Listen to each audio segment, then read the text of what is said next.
Thanks a lot for having me. So I will be talking about architectures for continuous delivery. I, in fact, did write some books. So I wrote a book about continuous delivery, a practical guide that talks about technologies that you can use to implement continuous delivery.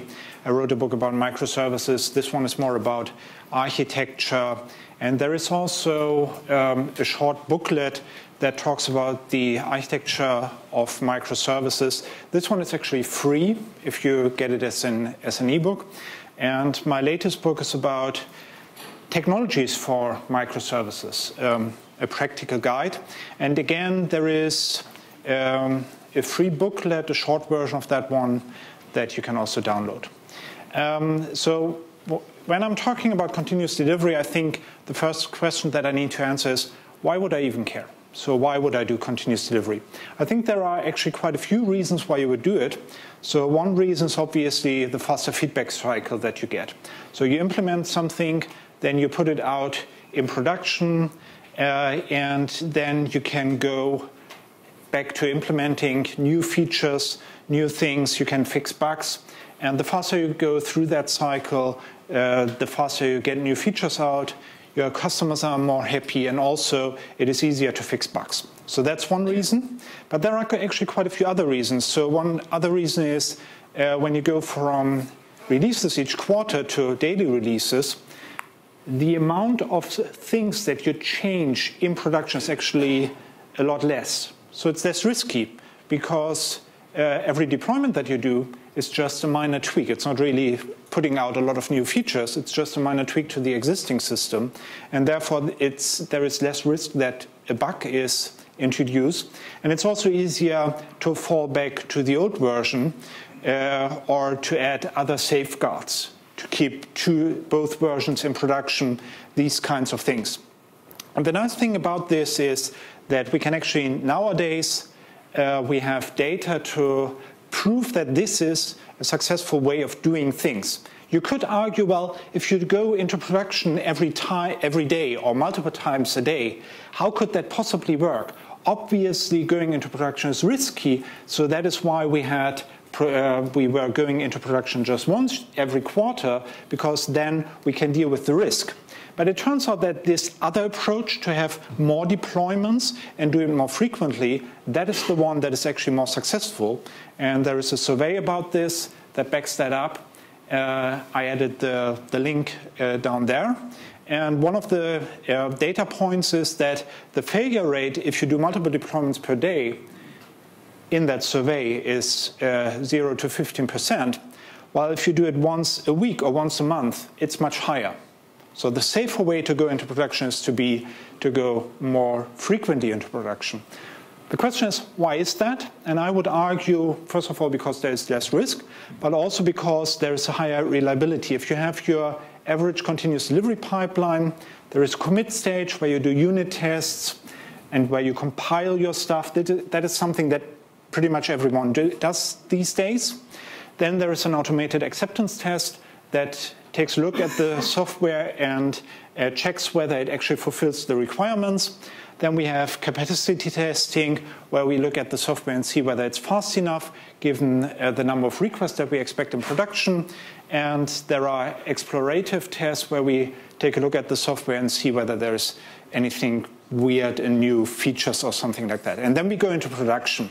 So it's a lot about automated deployment and automated tests. And that means it's much easier to reproduce any problems, and it's much faster to reproduce problems.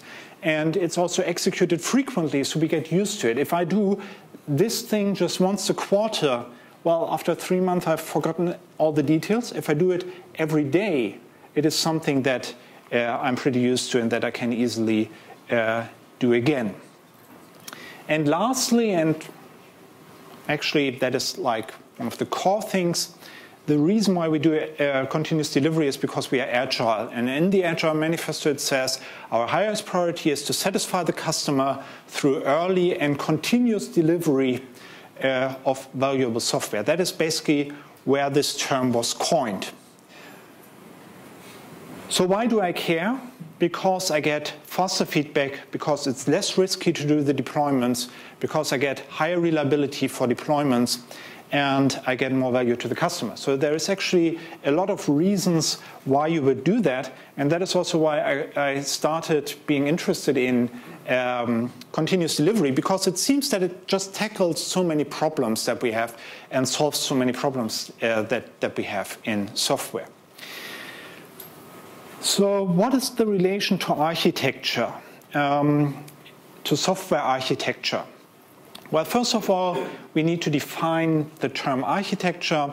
I'm not going to dive into that too deep. So to me, a basic thing about architecture is it's about the structure of a system. So somehow we build up our system of components or modules that have some kind of relation between them, among them. And the question is, why do we care about architecture? And there's actually a lot of reasons why you would care about architecture. And quite often it's about making the system easy to change. So if you ask someone, well, why is this a great architecture? Because the software is easy to change. So that might be a major goal why you want to invest time and effort into architecture.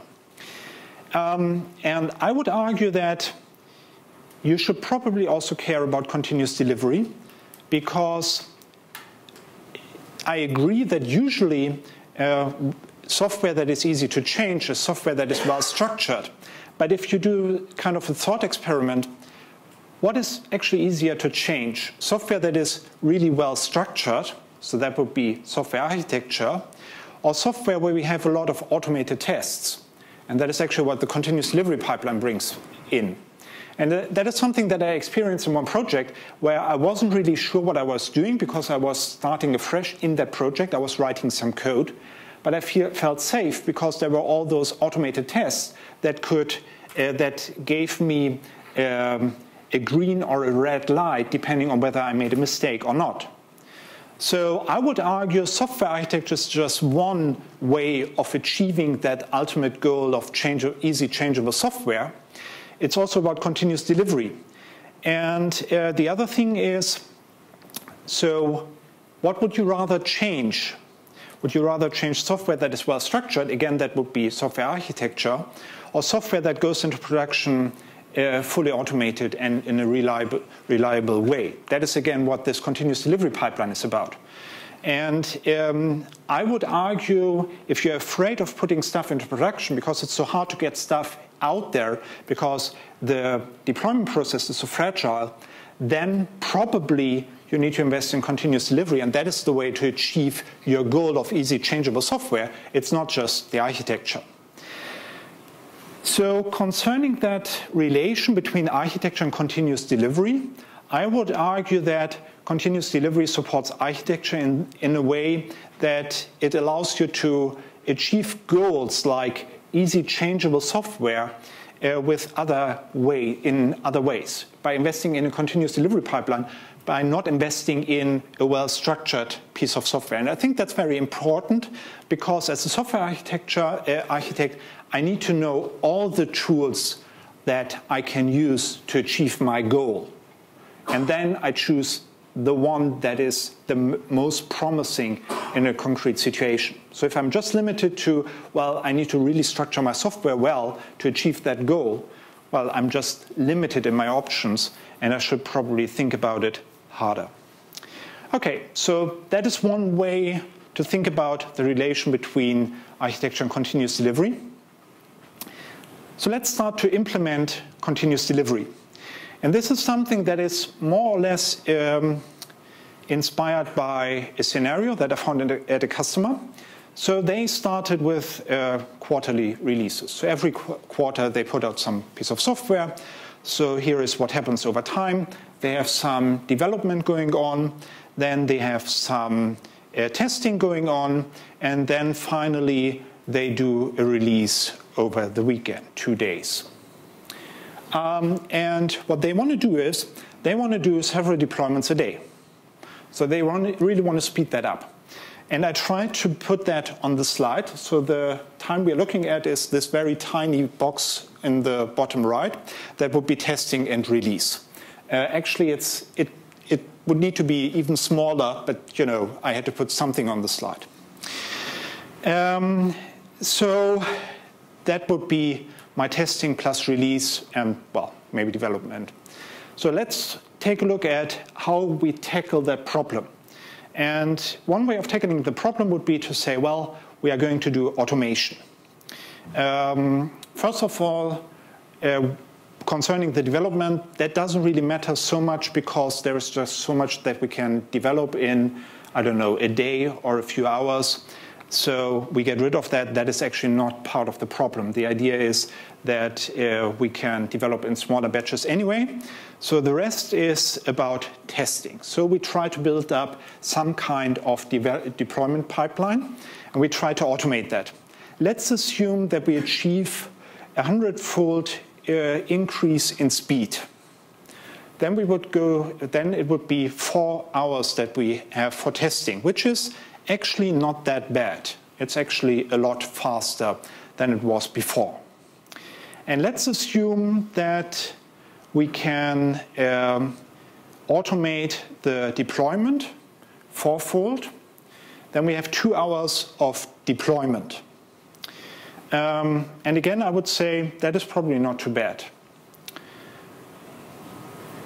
So we have 2 hours of deployment plus 4 hours of tests. That's 6 hours, so that's roughly 1 deployment a day. Depending on how long you work a day, maybe it's 2 deployments, but it's basically 1 deployment or 2 deployments per day. So we need another 3, 4, 5-fold improvement. And I have no idea how you can actually achieve that. So if you just stick to using your deployment monolith, investing in your continuous delivery pipeline, I have a hard time, without diving into the details, imagining how you could make that, how you could achieve that goal. But there are companies out there with very complex systems that are able to do this kind of frequent deployments. And I would say that automation just gives me a limited speed up. And I'm not going to argue that you shouldn't invest in automation, quite the opposite. I think to be reliable, to put stuff out into production in a non-error prone way, you need to have automation. But again, it's about what are all the tools that I can use? What are all the knobs, all the dials that I can use to increase my speed? Is it just automation? And I would turn to architecture. And I would argue, well, we have these green things here, and they have some relation between them. So those are somehow modules. How do we implement those modules? What if we make those modules independently deployable? All of a sudden, we are not looking at the problem of deploying the whole e-commerce shop, the whole complex system at once, but instead, we can have the order system, the invoicing part of the e-commerce shop, or whatever the system is. Each of those parts can be deployed by itself. And then the continuous delivery pipelines are just much simpler and easier to set up, faster. We have less tests. It's easier to deploy the stuff because everything is just so much smaller. And again, the deployment is less risky. If we deploy a new version of the system that creates the invoices and that breaks, well, we can't write any invoices, but that's it. The rest of the system stays as it is. And this is where microservices come in. This is where I would argue we need to look at this kind of architecture. Because there is just so much that we can achieve if we look at the automation of the continuous delivery pipeline. And if we need to have even more speed, then we need to look at the architecture. And that is also why I started to be interested in continuous delivery, and then I realized that you really need to talk about microservices too. So I would argue that's another thing that you can use to improve your system, to improve your deployment speed, and I would just not ignore that option. And the rest of the presentation will be about details how to make that possible. So what I'm trying to say here is continuous delivery helps me to achieve typical goals like changeability, for example. But also, if I want to do that, if I want to do continuous delivery, I need to change my architecture, because otherwise there is no way that I can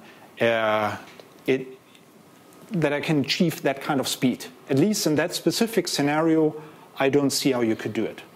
Even if you're very optimistic about the speed up that you can gain with your continuous delivery pipeline, you won't achieve the goal, and the goal is not unrealistic. It's what people out there do.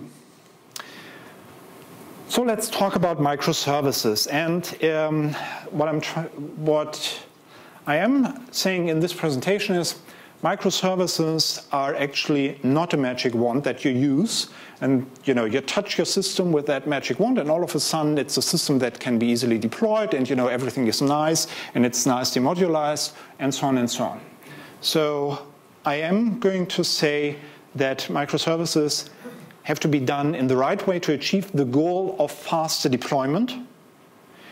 And the reason why I put this slide into the presentation is because I think a lot of people are like, well, we are doing microservices now, and all of our problems vanish. And that's just not the case. And I would even argue, and that is what I'm afraid of right now, that a lot of people are doing microservices wrong and will see problems in their projects.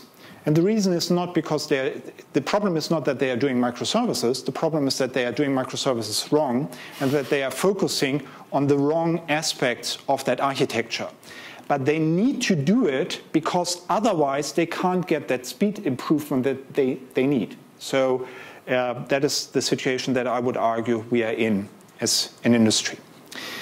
So let's take a few slides to talk about microservices in more detail. We came up with the idea of independent systems architecture, which is 9 microservices best practices. Down there is a link to the website. It's isa-architecture.org, isa-principles.org. And I won't talk about all of these principles, but they are sort of a way to do microservices right, or that we at least see working in a lot of projects. And the first principle is, well, microservices are just modules. So here is a module. We heard about Lego bricks before. So here's just a Lego brick. And the reason why we are using the term module to talk about microservices is because we can reuse all the module ideas that we had before, like high cohesion, low coupling, separation of concerns, single responsibility principle, and so on and so on. And it's actually, in my opinion, this is actually quite a powerful idea. It also says that microservices are a way to do modules in your system. And there are other ways. And those other ways are fine too in other systems. So that is, I think, one of the reasons why this is actually quite a powerful notion. It actually says this is another way of doing modules. This is just another way of doing things that we are used to. And from a technical perspective, those modules are usually implemented as containers, Docker containers, virtual machine or processes, which means that they could be deployed independently. So that is the new stuff. If I have my e-commerce application and I have one microservice running in one Docker container that does the invoicing and another one that does the order processing, I can stop those 2 containers independently, deploy new versions of each of them independently, and therefore I get the benefits that I'm looking for concerning continuous delivery. And that is also why the 6th principle is to have independent continuous delivery pipelines. Because if we just have containers, they could be deployed independently, but maybe we did something stupid, and then all of a sudden you need to deploy them all together. So this principle basically says if we have those independent microservices, it's not just that in theory they could be deployed independently. There should be independent continuous delivery pipelines. Each of them should go into production, and they should be independent. And that is something that is what gives me this great benefit that it's much easier to come up with a continuous delivery pipeline. but it also means that I really have to have independent continuous delivery pipelines. So how are we going to do that? How are we going to make that work? So one problem is interfaces. So we have a system, and we have interfaces between microservices. And that is something that we just have to get used to, because otherwise it won't be a system, right? If those microservices are totally isolated and they don't have an interface to one another, it's hard to imagine that they could be part of a whole, of a system somehow. The problem is, if we change an interface, it might be that we need to change two microservices. The microservice that provides the interface and the other one that actually uses the interface. So how are we going to deal with that? Here is my invoice system, and it uses interface version 42. And here is my order microservice, which provides interface in the interface in version 42. And here is the relation between them. And now I do a deployment of order and invoice at the same time, and I end up with invoice and order using and providing the interface in version 43. Problem is that this means that we have dependent deployment pipelines. It means that if we have an interface change, we need to coordinate the deployment between those two microservices. And that is a bad idea. In the worst case, it means if all of the microservices, all of the interfaces need to be changed at once, I need to deploy all of the system at once. And all of my benefits with that I originally thought about that I wanted to achieve with microservices are gone because I need to deploy all of them in one step. So don't do it. So how are we going to deal with that? Well, what we are going to do is we are going to do a deployment of order first, the provider of the interface, and we are limiting ourselves to backwards compatible changes. So we could have some things. In this way, invoice would still use the same methods. So maybe there was just a method added. And it doesn't really matter because invoice can just stay as it is because it's using only the old methods provided by the interface. And then we are fine. And at one point, we can deploy invoice 2. And then we migrate it over to the new interface. So what we are doing here is, in the last step, we are deploying invoice in a version where those new methods provided by order are actually really used. So that is something that we could be doing. It means that we would have to have backwards compatible changes, and we would need to limit ourselves to that. The benefit here is, if something happens during those deployment processes, I don't care. I can just go back. So if order fails to deploy the new version, I don't care. I can stick to the old version. If invoice fails and can't go to the new version, I don't care. I can work with the old version. So it's less risky, and you can take your time and do that at one point, and eventually you will be successful. So it's 2 steps instead of 1, so it's more complex. But on the other hand, it's easier to fall back, and it's less risky, and it's independent. So the point in time at which you are doing these deployments, it's totally up to order and invoice to decide about that. So we could limit ourselves to just backwards compatible changes. What about not backwards compatible changes? Well, then stuff gets a little bit more complicated. So what we do is we provide a new version of order that provides both versions of the interface. Then we deploy the new version of invoice that uses the new interface. And then eventually we get rid of the old interface in order, and we are done. Again, this is more complex, but less risky, independent, and so on. I guess you get the idea. So this is what basically you need to do because, this is hard. Yeah, it is hard. But otherwise, you don't get an independent deployment And in the worst case, that means that everything, the whole system, must be deployed in one step. Because if you deploy a new version of order, you must deploy a new version of invoice, you might need to deploy a new version of customer, a new version of the website, and so on and so on. And all of a sudden you're like, oh, we are going to do this big deployment step where everything is deployed at once. And then you have a deployment monolith. And this is basically what you wanted to get rid of. So it's this is what I'm talking about. So if you do microservices wrong, you don't get the benefits. And this is one example how you don't get the benefits. Talking about problems that you need to solve to get truly independent deployment, another area that is often forgotten about is tests. It's obvious that you need to separate your system into microservices. If you want to have simpler continuous delivery pipelines, if you want to have simpler deployment, it is a good idea to have smaller individually deployable units. That is quite obvious.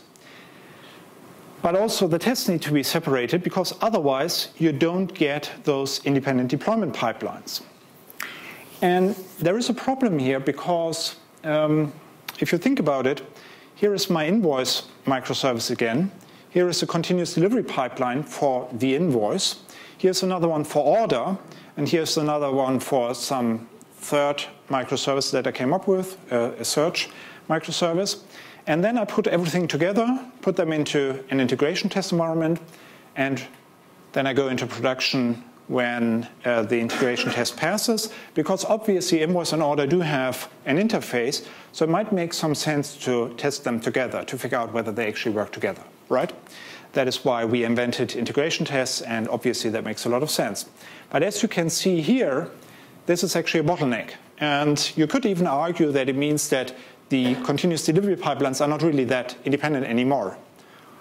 The simplest way to do that integration test would be to say, there is some environment over there, deploy your new version of order in there, see whether it works. If it works, go to production. So that stage is now taken by order. And I have a new version of invoice, and I want to go into production. But that environment is taken by order. So what do? I wait. So is this independent deployment? No, it's not, because I'm waiting for order to finish its deployment or its integration test. So the integration test is a bottleneck. I'm not trying to say that you shouldn't do integration tests. You might still do integration tests. The question is, how can we make sure that this is as fast as possible, and how can we get rid of that integration test phase ideally? So here is invoice. Invoice sends an order, sends a request to order, and gets a reply from order. And that is what we would be testing in our integration test. That's one part of the integration test, right? One way to solve that problem would be to replace order by a stub, and then do that test using a stub in the continuous delivery pipeline of invoice. Then our integration test has less tests because this stuff is in the invoice continuous delivery pipeline, and it's not in the integration test anymore. And I would argue this is somewhat obvious. It's about the question whether invoice works as expected, and it's about the calling module, and we need to replace the called module, in this case, order, with some kind of stub. And I guess you're all used to that. It's not really hard to imagine how you could do that. And what we are doing on a more strategic level is we are getting stuff out of the integration test and put that into the invoice continuous delivery pipeline. That's what we are doing. And that's great because it means that that bottleneck becomes less of a problem. But there is another problem here, because in the integration test, it's not just about whether invoice has been implemented correctly, it's also about whether order has been implemented correctly. So is order really implemented? Is it implementing the contract between invoice and order in a correct manner? Is that method that order provides implemented in the correct way? And the stub won't answer that question because the stub is all about invoice. We replace order, so it doesn't really give us any idea about what's going on in order because that thing has been replaced in that test. So how can we make sure that order actually implements what invoice expects? Well, we can have a consumer-driven contract test. This basically describes what's going on. The consumer, in our case, invoice, would create a test, and that test basically gives us an idea about what the contract is really about in code. And therefore, it is automatically verifiable and all these nice things. So the question that we are answering here is does order really work as expected? And the way that we do it is we use the consumer-driven contract test to replace the calling module. So if I'm the person implementing invoice, I would be like, okay, so this is how I call your interface. This is what I expect to happen. And by the way, these are some error conditions that I think could occur. This is the test. Please run that. This is also great because order now has some tests that they can run. So they can just do changes to the interface and try to figure out whether that would break my invoicing system. And if the consumer-driven contract test is green, then chances are that the change that they did is correct. So they need to talk less to me, they are more independent, and that's ultimately the goal. And the software is more changeable, right?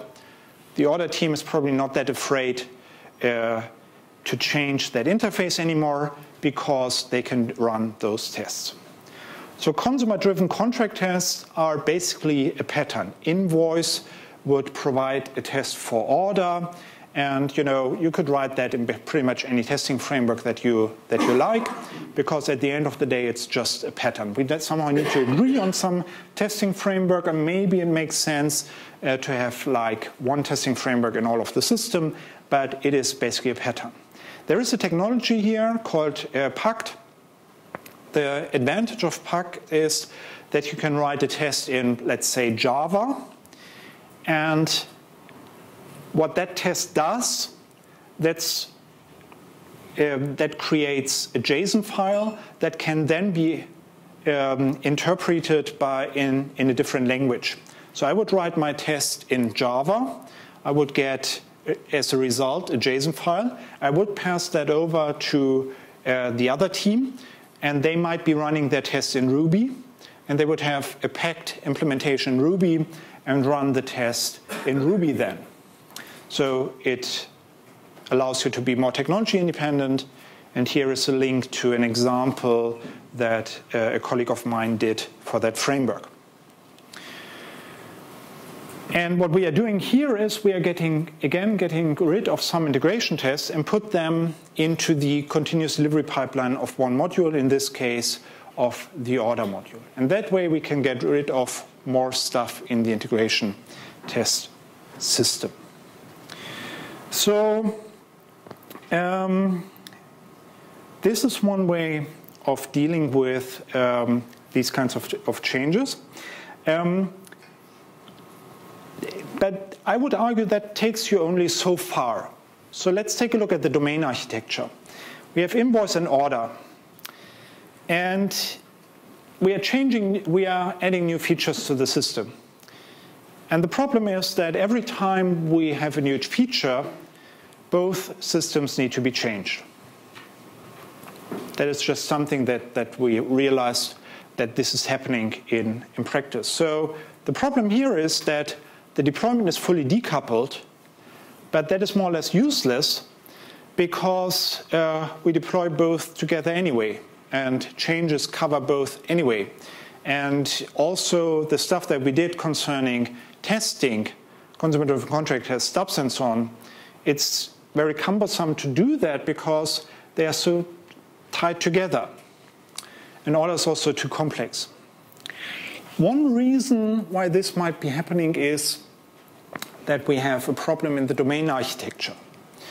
So let's imagine that our order system actually has the order number, the shipping address, tracking number, the items that have been ordered, the categories of the items, priority shipping, the customs number, so that at the border we can see whether we can export that stuff or not, the account number to pay the order, the credit card number, and so on and so on.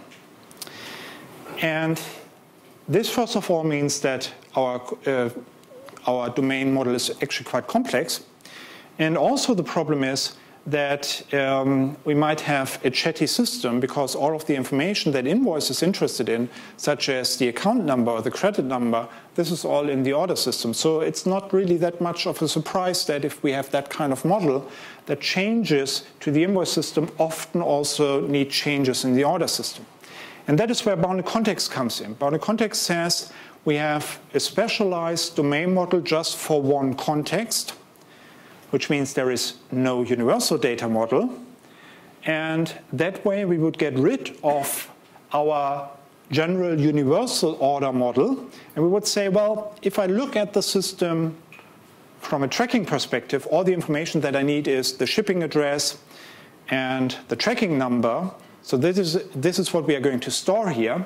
For the recommendations, I'm interested in the categories that have been ordered and find priority shipping again for tracking. Then we have the customs.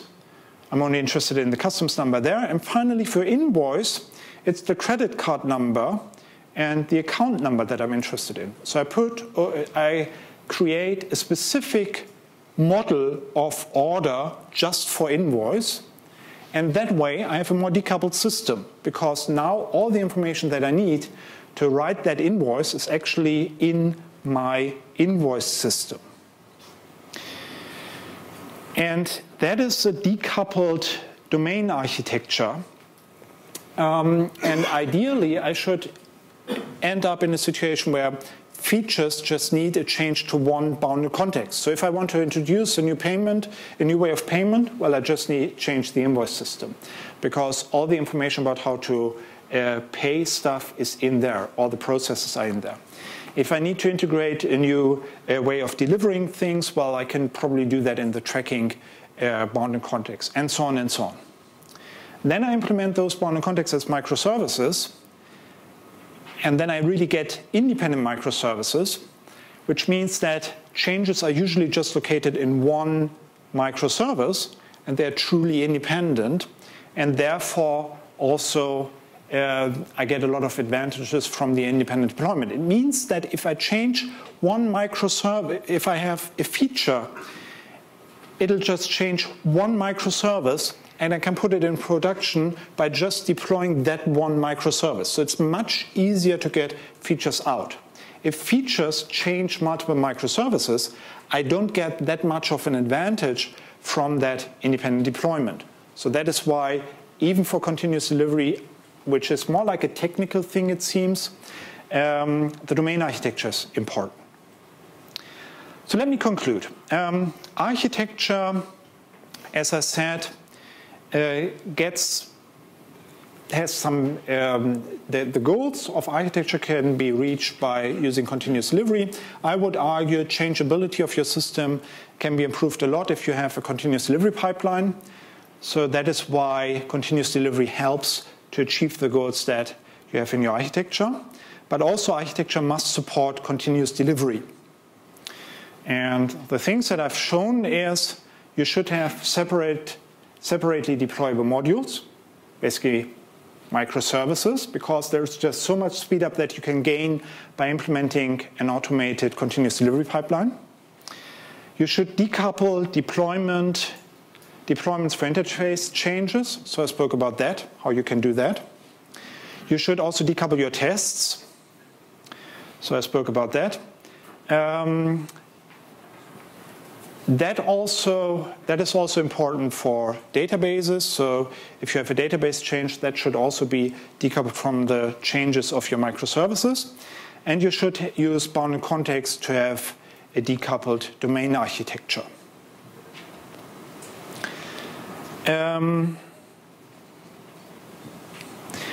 So you might think, well, that means I have to change my architecture and I have to change to a continuous delivery pipeline. So I have to fight two battles at the same time. That is generally not such a smart idea. So how do I start? And in this case, I would suggest that you actually start both. Because what you should be doing, or what I think you should be doing is, you should start by splitting one part of your system apart in a separate microservice. It's very easy to build a continuous delivery pipeline for that microservice because it's much smaller. And therefore, you gain a synergy. So if you want to create a continuous delivery pipeline for your deployment monolith, this is the task that I've been presenting about. It's a huge task. It's hard to do. If you split one part of your system apart and have that part as a microservice, it's very easy to do that. So I would do both, because if you're lucky and you can split apart one microservice that has most of the changes, well, then you will get a lot of benefits. It will be easy to build up that continuous delivery pipeline. So I would actually think about changing the architecture, migrating to microservices if you want to do continuous delivery too. If you found that talk interesting, you can send an email to this email address. And you get the slides, you get the microservices prime as a PDF and the microservices recipes as a PDF. The other versions you would need to download from the web. You get the sample chapters for my book. This is powered by Amazon Lambda and a small microservice. You get an email back with a link to Dropbox where you can download the stuff. And here is also a discount code for my latest book. Thanks a lot for listening. I believe we have time for probably 1 or 2 questions. Go ahead. When two microservices share an API, which one owns it? Either of them, both of them, either?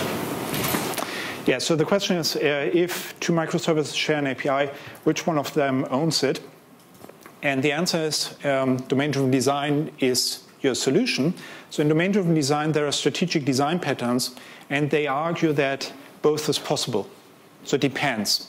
So you could argue order should not be in charge of the interface, because ultimately an order that doesn't provide enough data to create an invoice doesn't make any sense. So then it's customer supplier. So in that case, the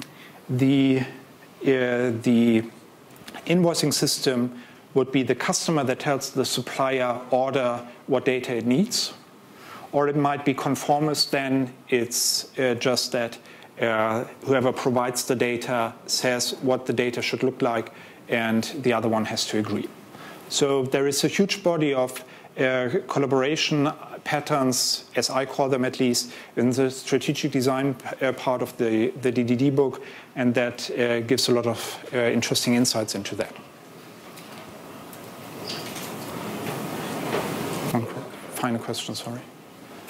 I have a question regarding application area of microservices. What do you consider is any area where you couldn't recommend as a good architectural solution to use microservices? Because what you have mentioned, if you split your monolithic application to the set of microservices, you immediately met, if you have something sophisticated, complexity, then fault tolerance problems, and you, from the system level, you got a lot of inter-process communication instead just having them in monolithic. Well, that is a good question. There are some and it's hard to answer that in just a minute or so. First of all, some things like excessive remote communication. What you're basically saying is that we have modules that are tightly coupled. If modules talk a lot to each other, then you have a lot of remote communication, so you should avoid that anyway. That is why I was talking about microservices as modules, because a lot of the problems that you get with microservices, you get anyway if you get your modularization wrong, and that is why domain-driven design is so important. So that is one part. The other part is, I do agree, and that is actually one of the things that I was trying to say, I do agree that there is a lot of added complexity. So for example, as I said, deployments are harder if you have changes to interfaces. And that is also why I said it's a tool that you need to be aware of. The point that I'm trying to make is, even if you have a 100-fold increase in testing speed, my customer won't achieve its goal. So there is, if you say, well, we can't do microservices because that is so complex, what should I tell that customer? And I would even argue that this is actually the point of the presentation, that for these scenarios, microservices are probably a very simple solution compared to trying to increase your testing speed 100-fold. Okay. Thanks a lot for listening. Thanks a lot for the questions. I think I've run out of time. So if there are more questions, I'll stick around for the rest of the day. I also have a workshop tomorrow. And I'm happy to answer any further questions that you have. Thanks a lot.